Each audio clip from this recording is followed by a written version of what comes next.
bagaimana cara bacanya? Nah, ini yang jadi fokus bacaan.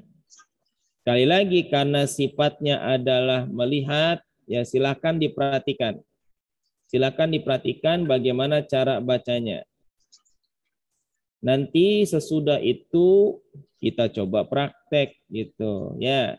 Dan prakteknya itu juga dibutuhkan melihat apa sudah betul monyongnya atau belum. Nah, jamaah sekalian, cara baca ismam itu ada yang mengatakan dengan 3 kaifiat, ya, 3 model, 3 cara. 3 model, 3 cara. Bagaimana cara yang pertama? Cara yang pertama, perhatikan. Ya, silakan merujuk kepada tulisannya atau silakan dibuka dalam surah Yusuf ayat yang ke-11. Fokus pada kata la ta'manna. Bagaimana cara proses ismamnya? Perhatikan yang pertama. Yang pertama, yang terpenting ketika kita ingin mengucapkan dengan isyarah ismam, pada kata la ta'man mesti menyentuh nun sukunnya dulu. Man. Nah, sebut kata man dulu. Sesudah itu monyongkan bibirnya sebagai isyarat dhammah u. Sesudah itu balik lagi bibirnya. Balik lagi bibirnya dalam posisi normal sambil terus menahan dengungnya. Jadi kita latihannya bagaimana? Latihannya dengung dulu. La ta'manna. Nah, gitu dulu. Dengung ya. Jadi nunnya baca tasdid, dengungnya 2 harokat gunnah atau 3 harokat. Jadi belajar dengungnya dulu. La ta'manna. La ta'manna. Nah, dengung begitu dulu belajarnya. Ditahan. Jangan sampai main asal aja. La ta'manna. Nah, gitu ya. Tahan dulu dengungnya. La ta'manna. Kalau sudah, baru kita belajar ismam. Oke. Cara yang pertama, silakan disimak, perhatikan.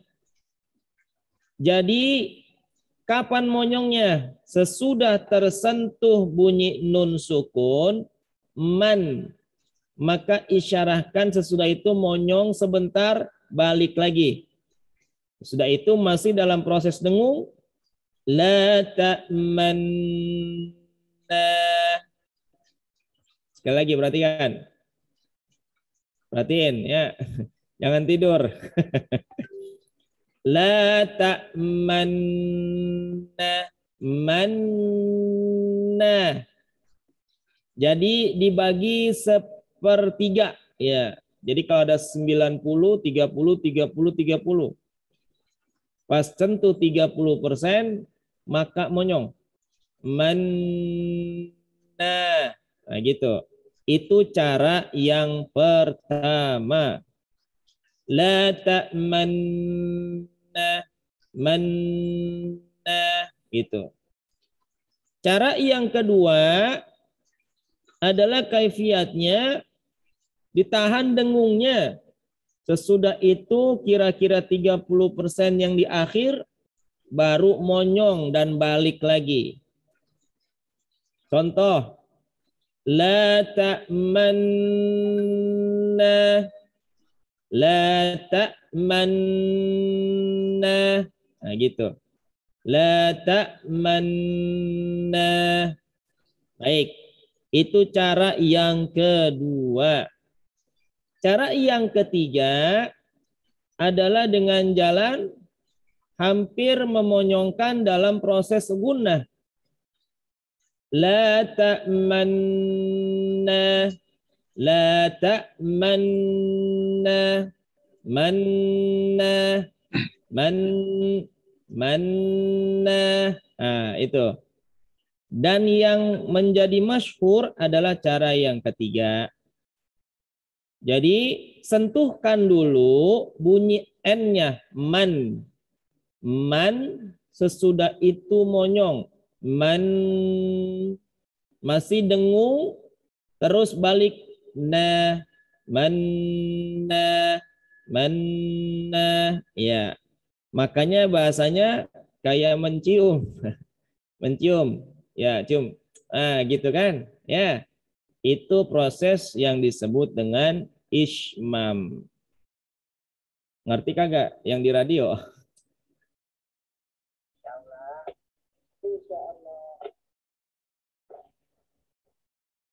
Iya. Jadi ada berapa caranya?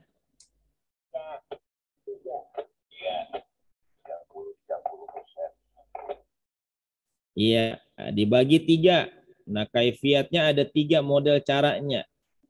Jadi boleh di depan, boleh di belakang, atau boleh keseluruhannya. Saya ulang sekali lagi, perhatikan cara yang pertama. La ta'manna, man, sesudah disentuh man, baru monyong. Manna, jangan dibarengin atau enggak kesentuh nunnya. La ta'manna, mau enggak. Man dulu baru monyong. Manna, cara yang pertama. Cara yang kedua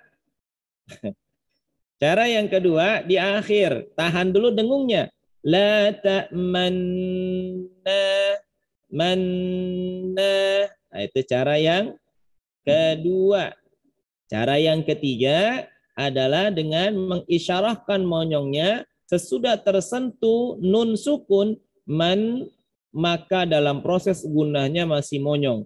La ta'manna. Nah, gitu. Oke. Nah, cara yang ketiga inilah yang umum dipakai. Kalaupun mungkin kita ini ada juga yang menggunakan dengan proses cara yang pertama. La ta'manna.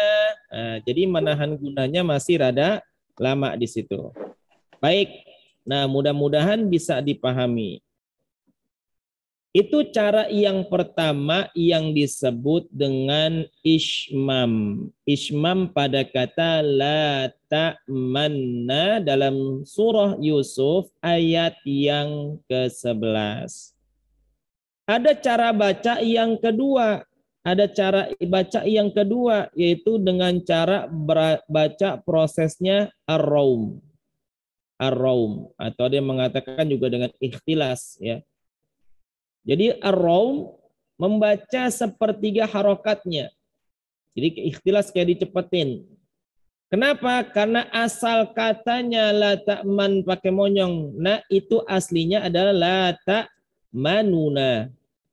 Aslinya tulisannya la ta'manuna. Silakan dilihat di halaman 200. Ya, saya bacakan di situ. Lafaz di atas pada kata la ta'manna yang nunnya bertasdid, ya, kalau keterangannya adalah fi'il mudhari yang fa'ilnya anta. Kalimat asalnya ialah la ta'manuna. La ta'manuna itu asal katanya. Sedangkan lafaz na-nya di sini posisinya sebagai maf'ul. Jadi huruf nunnya pada maf'ul tersebut diidghamkan kepada huruf nun pada lafaz la ta'manuna. Sehingga terbentuklah lafaz la ta'manna. Gitu, ya. Maka dengan ismam, maka bunyi dhammah pada kata la ta'manuna itu manu yang nu-nya itu dihilangkan, tetap diisyaratkan. Isyaratkan dengan apa? Tadi dengan dua bibir yang dihimpun maju atau bahasanya monyong. Seraya ditahan sehingga tampak seperti pengucapan bunyi dhammah u. Dhammah u gitu. Dan ingat, ini cuma isyarat saja. Jadi enggak mempengaruhi daripada bunyinya. Tetap dibaca la ta'manna. Cuman isyarat monyongnya ini yang perlu diperhatikan gitu. Lantas kalau kita baca cuman hanya sekedar la ta'manna saja boleh enggak? Enggak boleh. Kenapa demikian? Nah, tadi asal kata la ta'manunanya itu hilang. Jadi dalam riwayat tidak ada yang membacanya demikian, hanya ditahan la ta'manna tanpa ada isyarat monyong dengan ismam. Jadi cara baca ismam ini diantara bacaan yang harus kita pelajari agar cara bacaan Al-Quran tetap utuh terjaga dengan cara bacaan yang baik. Nah, jadi jamaah sekalian, jadi untuk menetapkan bacaan la ta'manuna itu boleh dibaca dengan cara ar-raum atau cara baca raum. Jadi nu-nya itu dibaca sepertiga harokat. Jadi kayak rada cepat ikhtilaf gitu ya. Contoh gimana? La ta'manuna, la ta'manuna. Ma-nya tetap dibaca satu harokat, nu-nya itu dicepetin. Manuna, la ta'manuna, la ta'manuna. Nah, nu-nya itu rada cepat. La ta'manuna. Itu kan aslinya. La ta'manuna. Nah, nu-nya itu bacanya dipercepat sepertiga harokat. La ta'manuna, manuna gitu. Itu cara baca yang disebut dengan raum. Ya, atau ada yang mengatakan dengan ikhtilaf.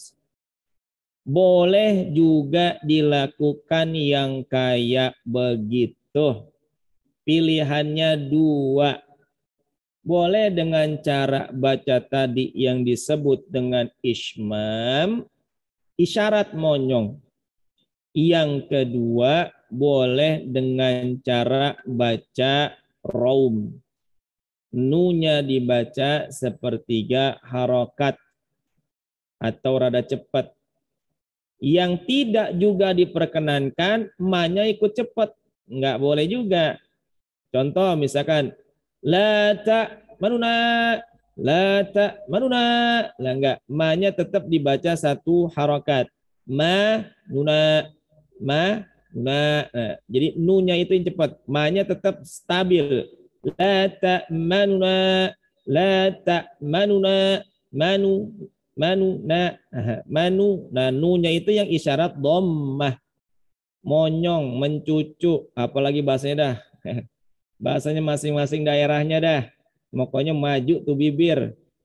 La ta'manuna, seperti itu. Baik. Mudah-mudahan bisa dipahami. Intinya penjelasan ini sekedar dalam teori dan prakteknya seperti tadi. Ismam dengan 3 kaifiatnya. Nah, silakan nanti ditalakikan kepada guru-gurunya yang terdekat ya. Model proses cara bacaannya yang seperti apa. Nah, silakan itu yang dipakai dan digunakan oleh para jamaah sekalian. Adapun yang di sini 3 kaifiat yang dilaksanakan, yang diberikan seperti tadi, monyong di awal, monyong di akhir, ataupun monyong dalam proses gunahnya, yang masyhur adalah dalam proses menahan dengungnya, manna, seperti proses kaifiat yang ketiga. Itu juga boleh dilakukan. Yang terpenting di dalamnya ada proses isyarat bunyi. Dalam gunnah itu dengan isyarat monyong gitu ya. Penting ada monyongnya lah agar bunyi nu di situ tetap ada dalam isyarat. Ataupun cara yang kedua, dengan jalan proses namanya bacaannya ar-raum. Ya, boleh dilakukan seperti mempercepat bacaan dhammah pada bunyi nu-nya. La ta'manna, ya intinya monyong-monyong juga dan itu menandakan daripada proses ada bunyi nu di dalam bacaannya.